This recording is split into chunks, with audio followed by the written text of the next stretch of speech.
राधे राधे दोस्तों। आज हम आपको सुनाएंगे अवशान माता की बहुत अच्छी कथा, जिसे सुनकर आनंद आ जाएगा कि कैसे एक सास लालच में इतनी अंधी हो जाती है। अगर आपको हमारी कहानी पसंद आए तो प्लीज़ हमारे चैनल अपनी संस्कृति को लाइक करें, सब्सक्राइब करें और शेयर करें। एक गांव में एक औरत अपने बेटे के साथ रहती थी। वह पूजा पाठ में बिल्कुल विश्वास नहीं करती थी। वह बहुत लालची प्रवृत्ति की औरत थी। वह सोचती कि जब मेरा बेटा बड़ा हो जाएगा तो उसकी जो बहू आएगी वो तो बहुत सा धन लेकर आएगी, तो बिना मेहनत के ही हम पैसे वाले हो जाएंगे। क्योंकि जो बेटे की शादी होती है तो बेटे की जो बहुएं होती है काफ़ी सारा दहेज लेकर आती हैं।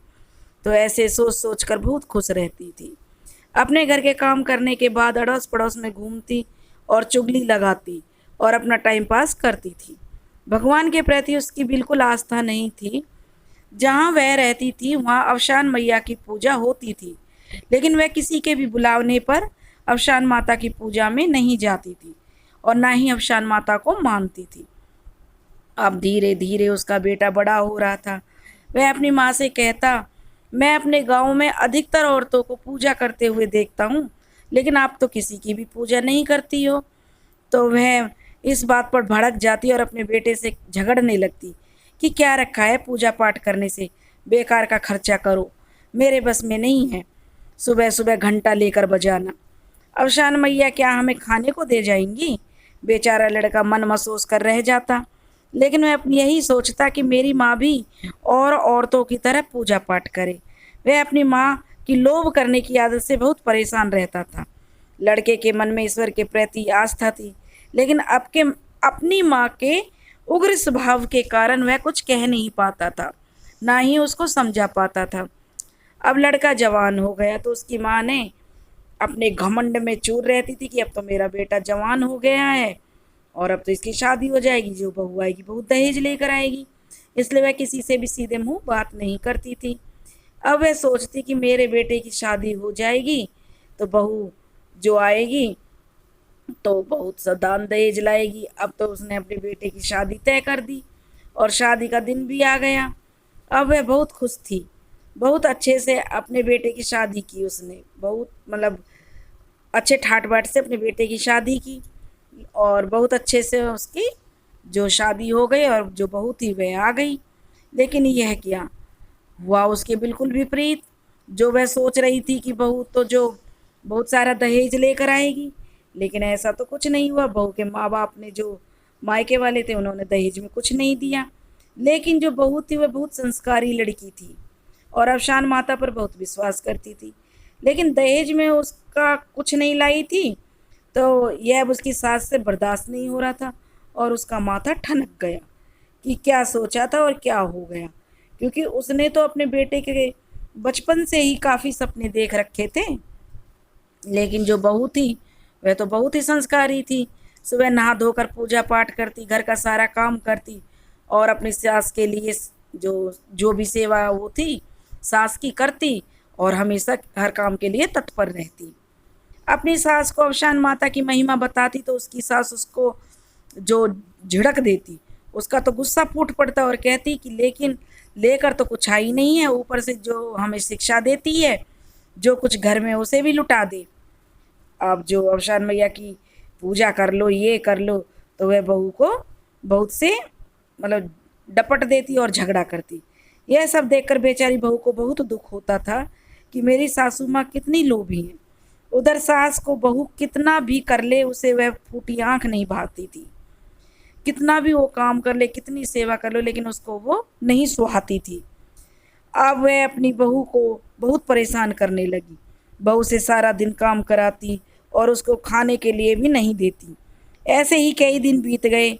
बहू अवसान माता से प्रार्थना करती कि हे माता, मेरी सास को कुछ सद्बुद्धि दो ताकि यह आपकी पूजा करे और मुझे भी करने दे और मुझे खाने के लिए खाना दे ताकि मैं जीवित रह सकूं। क्योंकि जो बहू थी उसने भरपेट खाना नहीं देती थी उसे, तो वह भूखी रहती थी, काम करती थी। तो अब भूखा इंसान कितने दिन जी सकता है। अब बहू बहुत कमज़ोर हो गई थी। अब बहू ने सोचा कि ऐसा कब तक चलेगा, यह तो ऐसे मेरी जान ही ले लेगी। अब उसने जो अपनी सास से कहती कि जो उसने जो खाना मांगती तो सास उसको खाना नहीं देती, मना कर देती, ताले लगा देती, लेकिन काम सारा बहू से ही कराती थी। जो एक तरकीब सोची कि ऐसे कब तक चलेगा, भाई जीना है तो खाना तो पड़ेगा। अब जो सास उससे कह दूध उबालने का जो काम देती थी तो बहू से ही कराती थी, लेकिन यह नाप करके दूध देती थी कि देखो नाप के दूध दे रही हूँ, बिल्कुल भी दूध कम नहीं हो जाए, कभी तुम दूध पी लो। तो बहू बेचारी दूध उबाल कर नाप कर रख देती। अब उसने सोचा कि वो चोरी से थोड़ा सा चुपके से आटा ले लेती और उसकी जो लोइयाँ बनाती और जो दूध हांडी में रखती थी उबालने के लिए, उसमें वो लोइयाँ बनाकर डाल देती आटे की। तो जैसे जैसे दूध उबलने लगता, नीचे जो रोटियां हांडी के तले में चिपक जाती, जो लोई बनाती थी छोटी छोटी वो हांडी में चिपक जाती और वो नीचे सिक जाती थी। अब जो बहू जो दूध को तो उसमें डाल देती थी, भगोने में उबल जाता था, जैसे पक जाता था। तो उसके बाद जब वह उसे धोने के लिए लेके जाती तो वहाँ बैठ के अपना वो रोटी निकाल के खा लेती, जो लोइयाँ उसमें सिक जाती थी। अब उसने यह काम रोज का करने लगी। वह चुपके से मतलब लोइयाँ उसमें डालती और रोज निकाल कर खा लेती और वह अपना पेट भर लेती थी। अब वह रोज दोनों टाइम ऐसा ही करती थी। उसकी सास एक दिन सोचने लगी कि मैं इसको खाने के लिए भी नहीं देती हूँ, फिर भी इसमें इतनी फुर्ती कहाँ से आ जाती है, जो बिना खाए घर का और बाहर का सारा काम कर लेती है, पूजा पाठ भी करती है और मोटी भी हो रही है, मतलब इतनी कमज़ोर भी नहीं है। तो सास से रहा नहीं गया। उसने बहू से पूछा कि सच सच बता, तू क्या खाती है जो तेरे अंदर इतनी फुर्ती है?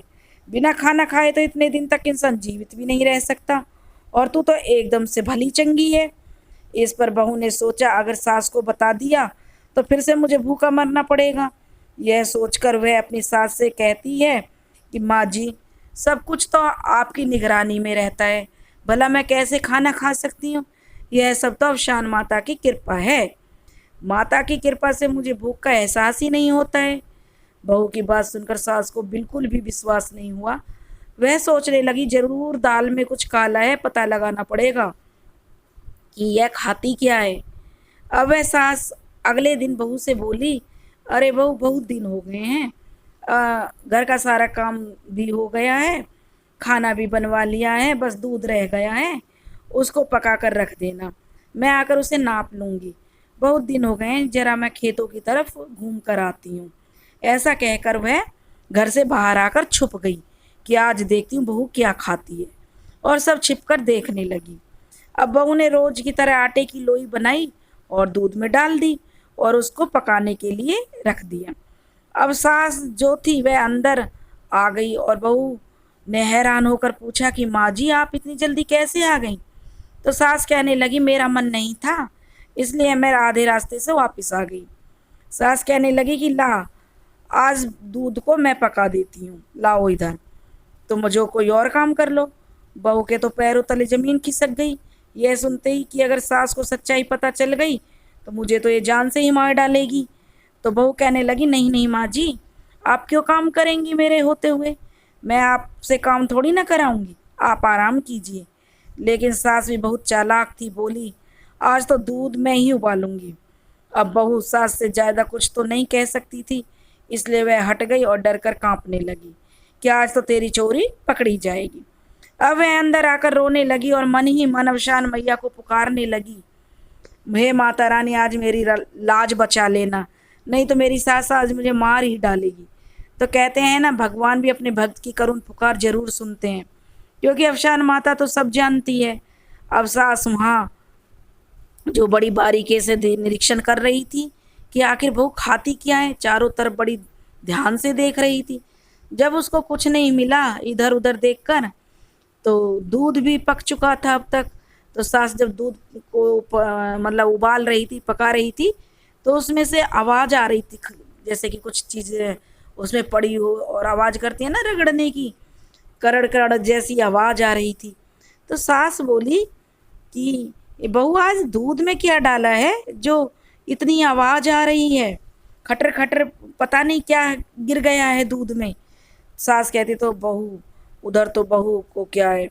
बोली, नहीं माँ जी, मैंने तो हांडी में कुछ नहीं डाला है, तो ये खटर खटर की आवाज़ क्यों आ रही है? सास ने बहू से कहा, माँ जी मैंने तो कुछ नहीं डाला। सास बोली अभी मालूम हो जाएगा कि हांडी में क्या डाली हो। तो बहू तो जो डर कर कांपने लगी कि आज तो जो पूरी चोरी पकड़ी जाएगी। तो सास बोली चल भगोना लेकर आ, मैं दूध को पलटने वाली हूँ उसमें और देखती हूँ कि इसमें तू क्या गिरती है।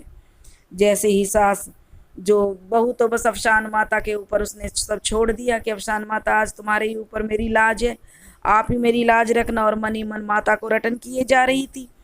जो सास के लिए वह भगोना लेकर आई तो सास ने भगोने में जैसे दूध पलटने लगती है तो क्या देखती है कि जो आटे की लोई थी वो सोने की बन गई थी। और उधर बहू की जान निकली जा रही थी कि अब क्या होगा। सास ने कहा अरे बहू ये क्या डाला है तूने हांडी में। अब बहू एकदम सहम कर बोली माँ जी मैंने तो कुछ नहीं डाला। और डर गई बिल्कुल कि आज तो मेरी चोरी पकड़ी गई। तो सास बोले अरे बहू हांडी में तो सोना ही सोना पड़ा हुआ है, कहाँ से लाई इतना सोना। क्योंकि सास लालची तो थी, वह तो सोना देखकर बहुत खुश हो गई। अब बहू समझ गई कि यह सब अफशान माता की कृपा से चमत्कार हुआ है, उन्होंने मेरी लाज रख ली है। अब वह माता की जय जयकार करने लगी। अब सास हैरान होकर बहू से बोली कि अब तुझे क्या हो गया है। तो बहू ने कहा माँ जी आप बुरा ना माने तो मैं आपको कुछ बताना चाहती हूँ। अब तो इतना धन देखकर सास तो बहुत खुश थी, बोली हाँ हाँ बताओ क्या बात है। तो बहू ने सारी बात अपनी सास को बता दी कि जब आप मुझे खाना नहीं देती थी तो मैं कैसे दूध में आटे की लोई बनाकर रखती थी। अब सास को भी सद्बुद्धि आ गई, उसने अपनी बहू से अपने किए व्यवहार के लिए क्षमा मांगी और अपनी बहू को गले से लगा लिया। बोली कि मेरी बहू तो लक्ष्मी का रूप है और कैसे उसका अनादर कर रही थी। अब सास ने भी अपनी जो गलती की क्षमा याचना की और अफशान माता से भी हाथ जोड़कर क्षमा मांगी। और सास कहने लगी कि हम दोनों सास बहू मिलकर अफशान माता की पूजा करेंगे। और संयोग से अगले दिन गुरुवार था और दोनों ने मिलकर 7 सुहागिनों के साथ अफशान माता की पूजा की। अफशान माता भी उनकी पूजा से बहुत प्रसन्न हुई। अफशान माता की कहानी कहने वाले और सुनने वालों की भी सभी कष्ट दूर करना, हे माँ उनकी सभी मनोकामनाएं पूरी करना। जोर से बोलो अफशान माता की जय।